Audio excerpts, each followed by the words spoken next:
Hi everyone, and welcome back to week 31 of my Know by Year. And today I have an extremely important question for you to consider, and that is, do you have an easily influenced personality?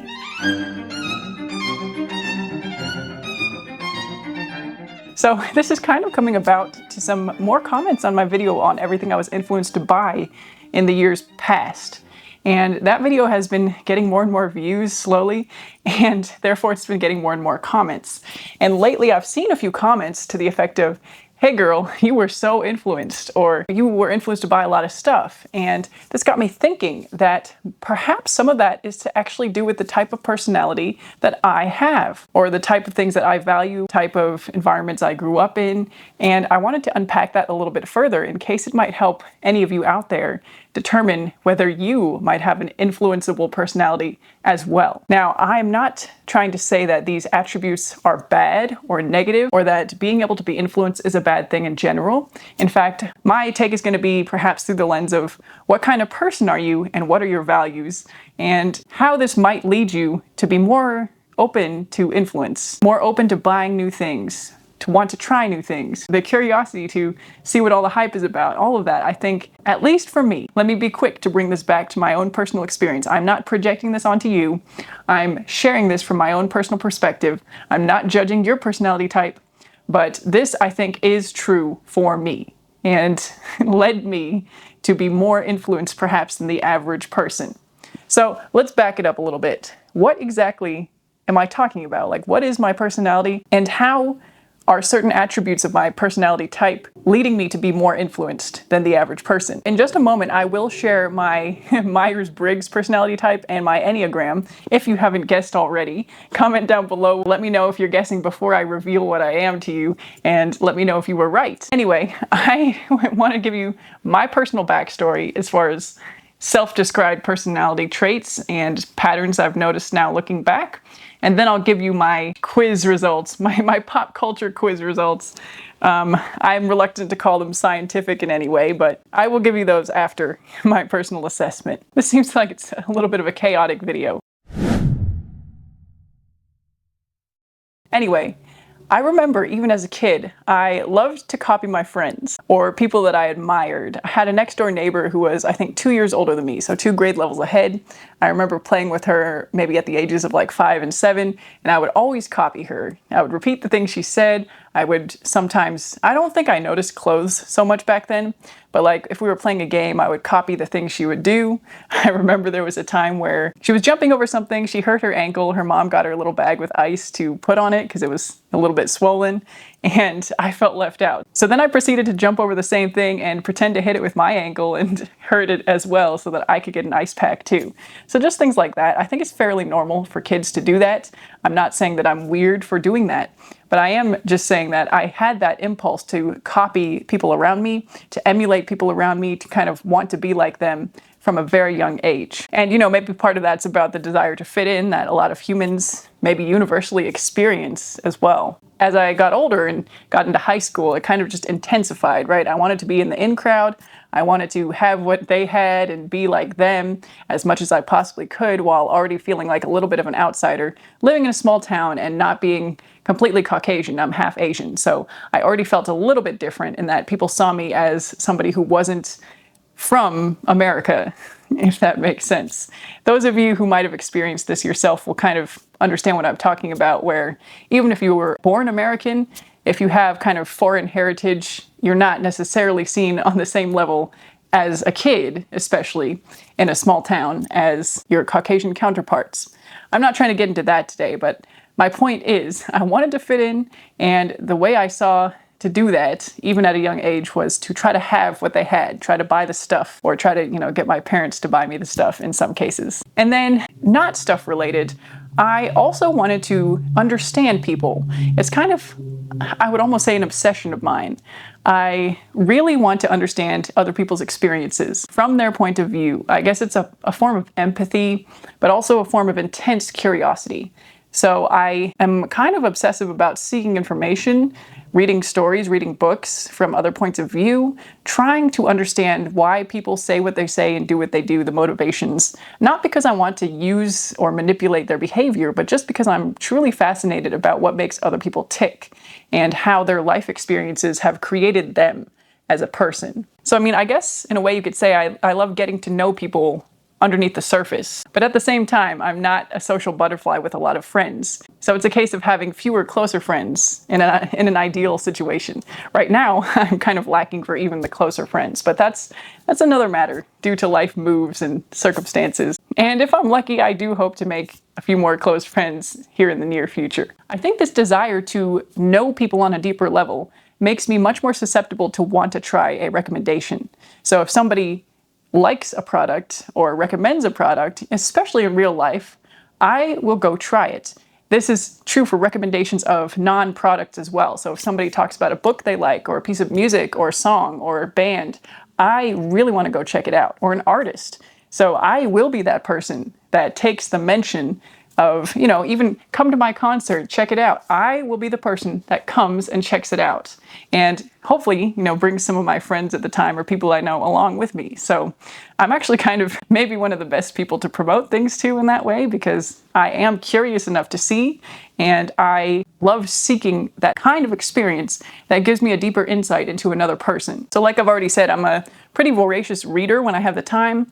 And one of my favorite things to do is to share playlists of music with my friends, where it kind of, it tells your life story in a list of songs or pieces.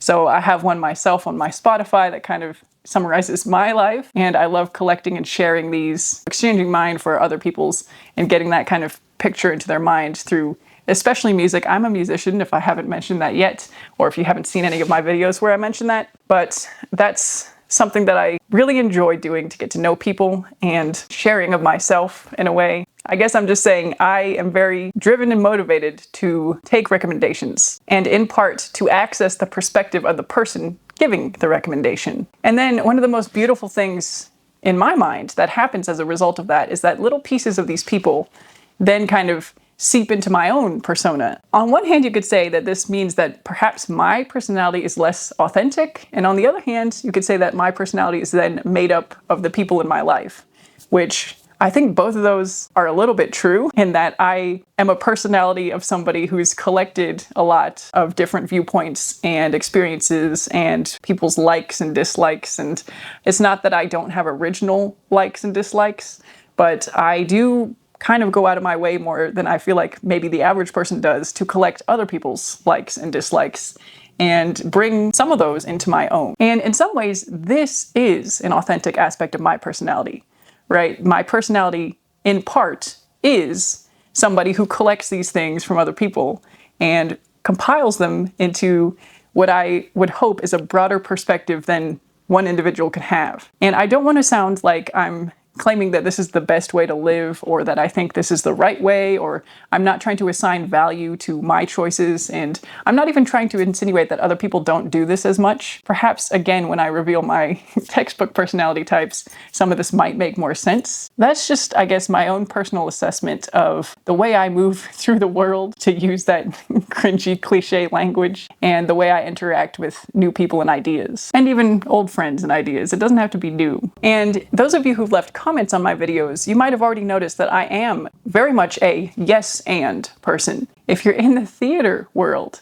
I think that's one of the core tenets of improv, right? You say yes and, you don't shoot somebody's idea down. I'm not a theater person. I mean, I enjoy watching theater, of course, because I like to go hype people up at their shows, but I'm not an active participant in theater unless there's a musical pit. But I'm very much a yes and person. So if you leave a comment, chances are I'm not going to disagree with you, because I firmly believe that everyone's perspective is valid and their own, and it comes from a place of their own life experiences. And even if it's different than mine, especially if it's different than mine, there's something to learn there. There's something that I can add to my own growth and perspective. And this is what makes your comments so valuable to me, because I do think about every single one. There's some exceptions. On the recent video I made of my Polen purse collection, I got a bunch of comments that are like spamming different dupe websites. And I try to delete those all, but I'm sorry if you've seen those. That's what I get for making a video focused on purses. So many comments talking about how to get a dupe, which I don't condone at all. Spamming my video like that, I mean, you do whatever you want as far as designer dupes. That's neither here nor there. Anyway, even the comments that are critical or disagreeing, I love to take and learn from, because I know there's something that I can learn from a perspective that's different, or somebody sharing their story. If you want to see this in action, you can type a comment too and observe my yes and personality if I'm able to reply to you. But yeah, long story short there, I really love to feel what others feel, or try to. And if I can't, I love to validate the other's experience, or I endeavor to validate. That's my goal when I interact with people. Part of that might be because I have a huge aversion to being ignored or looked over, and so I really want to make sure that nobody who interacts with me feels that way. I want to make sure everybody feels seen. But back to that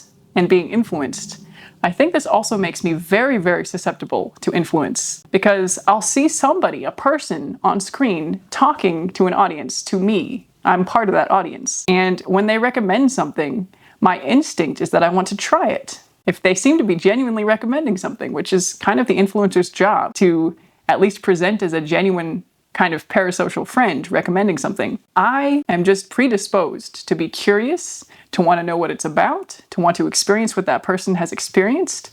And in this day and age, so much of the recommendations are stuff. They're not go have this experience. It's not even go travel to this country. It's like buy this thing, buy this material object. And more, it's like a link in the box, a sponsorship where I'm going to show you this brand because I got paid. It's not genuine anymore.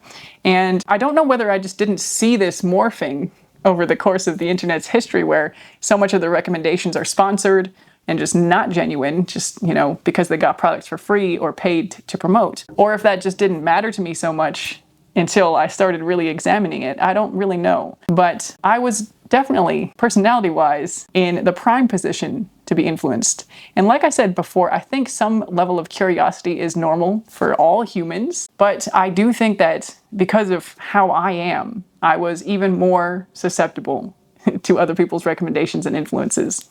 I think I've talked about this in a recent video last week as well, how it's not the same with TV ads or other, product placements in movies, things like that. That's not a direct personal appeal. And that's maybe one of the things that's different. I know some people talked about desensitizing themselves to ads. Ads were never a problem because it lacked the personal appeal. There's no individual whose perspective I wanted to get into, because they're all actors and it's all open, right? It's a business conspiring to create this ad. So that was never an issue for me. The issue is when it's somebody who's just another human being that I connect with on some other level, whether it's through the content they share, the ideas, the advice, whatever it might be. Even just watching somebody's day-to-day life, used to be able to do that on TikTok. I just felt some level of connection that's beyond what a company could create with a produced ad. And then when I got a recommendation from that person, it felt like a way to gain this perspective into somebody else's experience. And that's kind of my kryptonite, right? That's what I chase after in life. That's what I'm fascinated by in life. That's what I love to encounter and love to nurture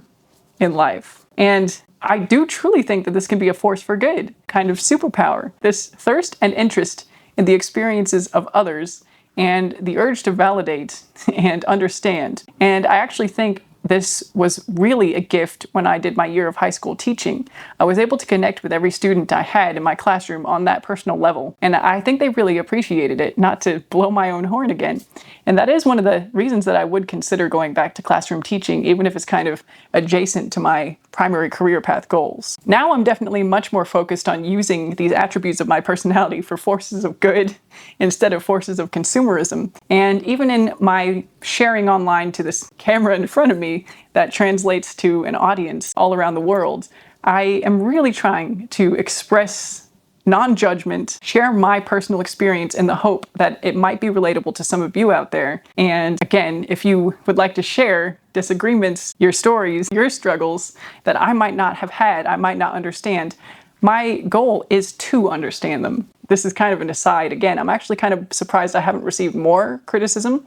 I know part of it's just due to my channel being very small, but I'm very curious to see how it's going to feel and what I might learn if and when I start getting more criticism and, dare I say, hate comments. I guess in summary, I'm saying that my shopping problem goes beyond a temporary emotional state. I think some of it was deeply ingrained in aspects of my personality that led me to behave in a way that was overly consumerist, especially in the current landscape of influencing in society, influencer culture. And so now, perhaps the moment you've all been waiting for, I will reveal firstly my Enneagram and then my Myers-Briggs letters. Drum roll, please. I'm apparently an Enneagram 5, otherwise known as the investigator, the intense cerebral type, perceptive, innovative, secretive, and isolated. Now, I don't fully agree with either one of these personality type assessments, and I think they're kind of full of holes for everybody. But they can offer some valuable insights, just in that, to be honest, some of the advice applies more or less to everybody to some degree. But I do think, at least in my case, some of these apply maybe more than the average degree. And I know some people find this fun, and some people actually do believe it makes more sense or more of a difference than maybe I do. So this is partly why I'm sharing this, in case it makes something click for you as one of my viewers, just by the virtue of you being here watching this video. But yeah, Enneagram 5. Apparently 5s are alert, insightful, and curious, able to concentrate and focus on developing complex ideas and skills, independent, innovative, and inventive, preoccupied with their thoughts and imaginary constructs. Yeah, typically have problems with eccentricity, nihilism, and isolation, and at their best, they're visionary pioneers, often ahead of their time and able to see the world in an entirely new way, which essentially is my mission here regarding the behaviors required to stop shopping. Key motivations: they want to possess knowledge, to understand the environment, to have everything figured out as a way of defending the self from threats from the environment. Examples are Buddha, Albert Einstein, Stephen Hawking, Vincent van Gogh, Agatha Christie, I love her books, Emily Dickinson, Salvador Dali, one of my favorite artists. I mean, yeah, I think a lot of this is not coincidental. Eckhart Tolle, The Power of Now, he wrote that. Trent Reznor and Tom York, David Byrne, Kurt Cobain, John Cage, all these musical voices, Stanley Kubrick, Alfred Hitchcock. Wow, okay, Friedrich Nietzsche, it just goes on. All of these thinkers that I do really admire. Let me know if you're an Enneagram Type 5 as well. I'd be curious to know how much of my viewers fall into that category, whether my content would only appeal to other 5s. Now, to go into Myers-Briggs, my letter personalities, for the most part, sometimes the last letter flip-flops, but I'm usually an INTP, or the logician. So the investigator and the logician, I guess, kind of makes sense. Innovative inventors with an unquenchable thirst for knowledge. I don't keep these ideas fresh on my mind, like my personality test things. I'm not hugely into that, but as I'm reading them now, candidly on camera, I guess a lot of light bulbs are going off, right? It does seem to line up. The important thing is not to stop questioning. Curiosity has its own reason for existence. Okay. Quote from Albert Einstein here on the 16 Personalities website. Again, if you're an INTP, let me know in the comments, because apparently it's pretty rare, and especially for females. They pride themselves on their unique perspective and vigorous intellect. They can't help but puzzle over the mysteries of the universe, which may explain why some of the most influential philosophers and scientists of all time have been INTPs. Tend to prefer solitude, easily become immersed in their thoughts, incredibly creative and inventive, not afraid to express their novel ways of thinking or to stand out in a crowd. Often lose themselves in thought, mind buzzes with ideas. I have actually been feeling that recently. Since I stopped shopping, my mind has been buzzing with ideas to the point that I have too many ideas to share on this channel, and I feel like I can't keep up with the flow of what I feel like are important ideas in this goal of how to stop shopping, and I can't share them fast enough. So it's interesting to read that. Reputation for being pensive, detached, and a bit reserved, until they actively try to direct all of their mental energy on the moment or the person at hand, which is what I feel like I did when I was teaching. I would try to direct all of my focus and attention on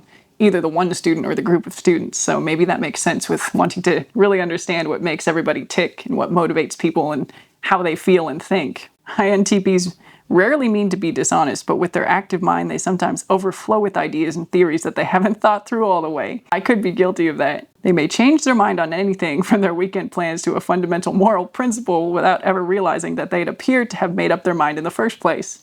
I guess I should keep that in mind for what I share on here. Not to try to seem like I'm saying that this is the way it is. They overthink even the smallest of decisions sometimes. Analytical, original, open-minded, curious, and honest are the strengths. Weaknesses are disconnected, insensitive, dissatisfied, overthinkers, and impatient. And some of those are definitely true. I think I've done a lot of personal work to not be insensitive, but I'm sure there are probably times when anybody is inadvertently or accidentally insensitive. Okay, there's a lot more here just on the 16 Personalities website, but if that gives you any additional insights, let me know. I'm so curious. I'm curious to know what your personality types are and whether you think the way you are has contributed to your capability of being influenced as well. Because I know I can't be the only personality type that is more susceptible than average to being influenced by the recommendations of others, especially the personal recommendations from our parasocial friends. So what are your reasons, and by that I mean reasons of personality, that you think you might have been influenced in the past? Is there a reason that the way you are as a person has made you more likely to fall into certain traps? So we're getting a little bit deeper here, going a little bit under the surface, examining our own character and whether or not that might set us up for certain influencing traps. And with that kind of very deep thoughts, I think I'm going to leave you there. And I would love to hear experiences from other personality types as well, whether you think there's some truth in this for you. Is it possible that it's true for everybody? Does everybody have a unique influencing Achilles heel? Or is it really that my particular type in general is more influenceable? Let me know what you think. Okay, really wrapping it up now. I will see you in the next one. Bye for now.